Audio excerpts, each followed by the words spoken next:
आमिर साहब, इस बरियत और इस तरह के कई केसेस जिनमें बरियत हो रही है शरीफ फैमिली को लेकर, इमरान खान साहब ने आज उसके ऊपर बात की है कि 3.5 साल का मुझे हवाला दिया जा रहा है, मगर मैं ज़रूर हुकूमत में था मगर हुक्मरानी किसी और की थी।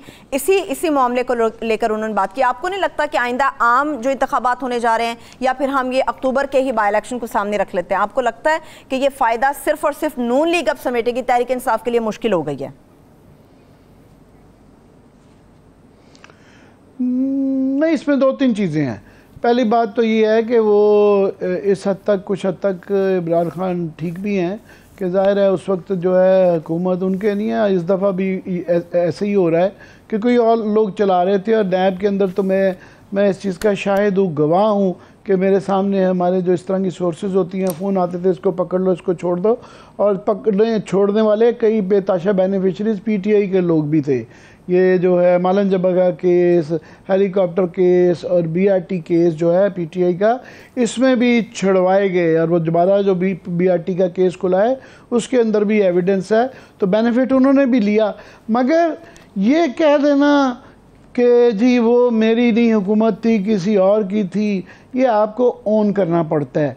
इसी तरह ही जो है सहाफ़ी अगवा हुए, सहाफ़ियों को मारा गया, सहाफ़ियों के साथ बुरा सलूक किया, और अब वो कहते हैं फवाद चौधरी साहब भी और इमरान खान साहब भी वो तो कोई और कर रहा था। ये नहीं हो सकता, ये होना भी नहीं चाहिए कि आपको आपकी हुकूमत के अंदर प्राइम मिनिस्टर ऑफ पाकिस्तान जो है buck stops at his office, उनको ऑन करना चाहिए, उनको ऑन करना पड़ता है।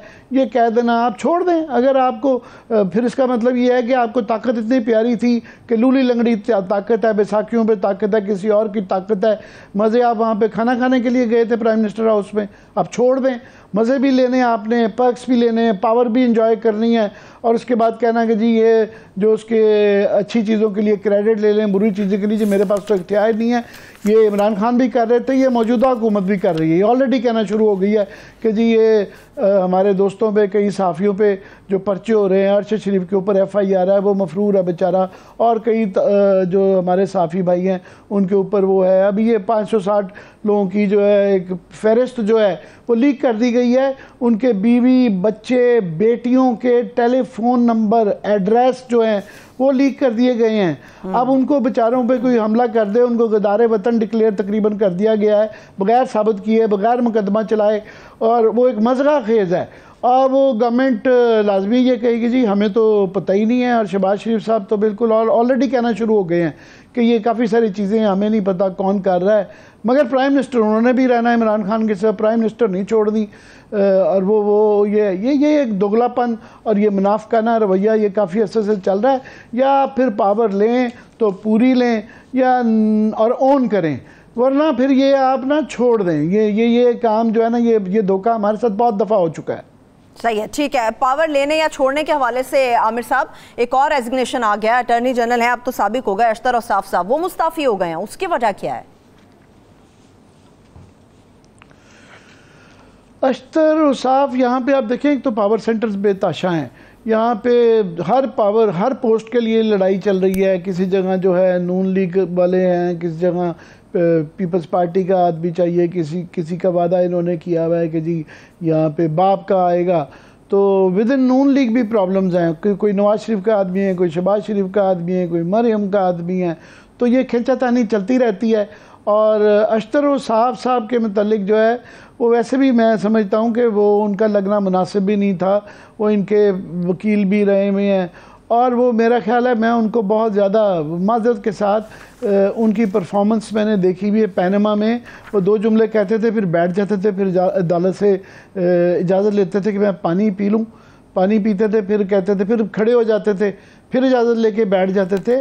तो उनकी कैपेबिलिटी कैपेसिटी के भी इश्यूज़ थे, वो इतना अच्छा परफॉर्म नहीं कर रहे। दूसरा मैं समझता हूँ कि शायद उनको हटाने की वजह या उनके रिज़ाइन करने की वजह वो इरफान कादिर साहब का आना है। इरफान कादिर साहब एक पहले भी ये अटॉर्नी जनरल भी रहे हुए हैं, थोड़ी अर्से के लिए शायद जज भी रहे हुए हैं।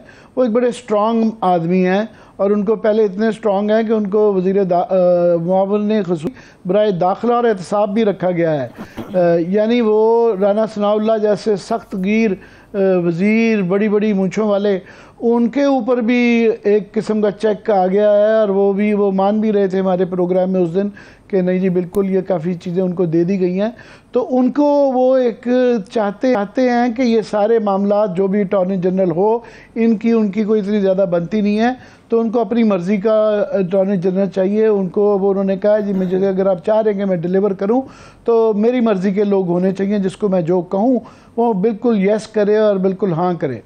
सही, ठीक है। एक और पावरफुल इंस्टीट्यूट की बात है आमिर साहब, ये जो फ़ौज के अंदर तरक्कियाँ हुई हैं, प्रमोशंस हुई हैं, कितनी इनकी टाइमिंग आपको इम्पॉर्टेंट नज़र आ रही है इस करंट सिनेरियो के अंदर?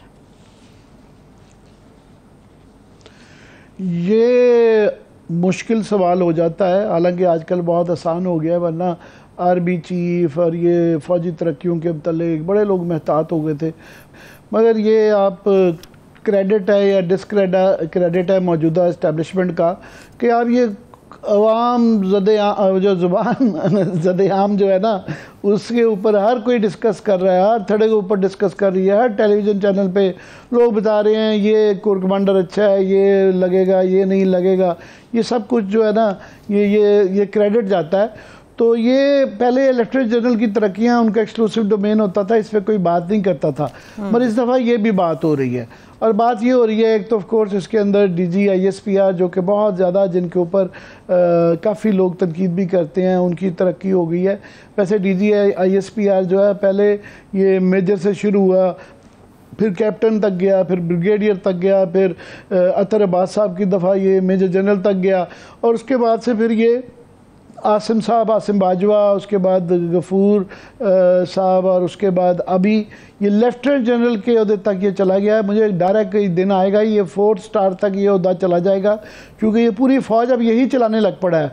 ये सिर्फ पहले फेस ऑफ फ़ौज नहीं रह गया हुआ, ये बिल्कुल एक्टिव, हमारे कम अज़ कम शोबे में तो यही लगता है कि ISPR जो है वो टोटल कंट्रोल भी करता है, वो मिलिट्री मैटर्स तक नहीं रह गया, वो हर चीज़ पे बोलते हैं, वो सियासत पे भी बोलते हैं, वो सियासत पे भी बोलते हैं, और सिर्फ बोलते नहीं हैं, गरजते भी हैं और बरसते भी हैं।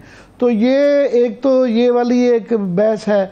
दूसरा ये है कि इसकी टाइमिंग, जो आपने सवाल किया है, नॉर्मली ये होता है कि जो भी आर्मी चीफ साहब लगते हैं तो उनके आने के बाद बड़ी तब्दीलियां होती हैं, वो अपनी मर्ज़ी के जो है तरक्कियां करते हैं, ताकि अपना एक उन्होंने गेम प्लान देना होता है, उनका एक अपना निज़ाम बनाना होता है। तो ये तरक्कियां जो हैं इंतज़ार कर सकती थी, ख़ास तौर पे आप देखें ये जो 12 तरक्कियां हुई हैं लेफ्टिनेंट जनरल की, 3 स्टार जनरल्स, इनमें से 2-3 आप कह लेंगे लाजमी थी। फॉर एग्ज़ाम्पल मंगला की और लाहौर की गालबन कोर्स जो थी वो खाली थी, तो वहाँ पे लगना शायद ज़रूरी होता है, कोर को खाली नहीं रखा जाता, एक आधी और अपॉइंटमेंट इंपॉर्टेंट थी। मगर बाकी जो थी वो इंतज़ार की जा सकता था कि नए आर्मी चीफ को ये मौका दिया जाता कि वो अपनी मर्ज़ी के आके तरक्कियां करते, और वो है। हाँ, अब ये है कि यही निज़ाम, क्योंकि अब देखें चीफ ऑफ आर्मी स्टाफ के 3 साल टेन्योर होता है, कोर कमांडर्स के 4 साल होता है ये। अब ये उनको जो भी नए आर्मी चीफ होंगे उनको इन्हीं के साथ गुजारा करना है। मैं ये खुदा न खास्ता नहीं कह रहा कि इनमें से किसी में काबिलियत की कमी है, या जो भी लेफ्टिनेंट जनरल बनता है उसकी कोई कैपेबिलिटी नहीं होती, मगर जजमेंट का फ़र्क होता है। मेरी जजमेंट कुछ और हो सकती है, किसी और की और हो सकती है, पुराने चीफ की और हो सकती है, नए चीफ की और हो सकती है। सो जिसने आगे डिलीवर करना है 3 साल, मिनिमम 3 साल, अब तो 3 साल वाली बात ही नहीं रह गई, तो वो उनको ये मौका मिलना चाहिए था कि उनकी टीम हो, उनकी जजमेंट हो और उनके मुताबिक हो। टाइमिंग इसकी ऑड है कि ये एकदम से आप जाने से पहले जो है इतनी ज़्यादा बड़े पैमाने की 3 स्टार्स की अपॉइंटमेंट, ये इस पर मैं समझता हूँ काफ़ी सारे सवाल हैं।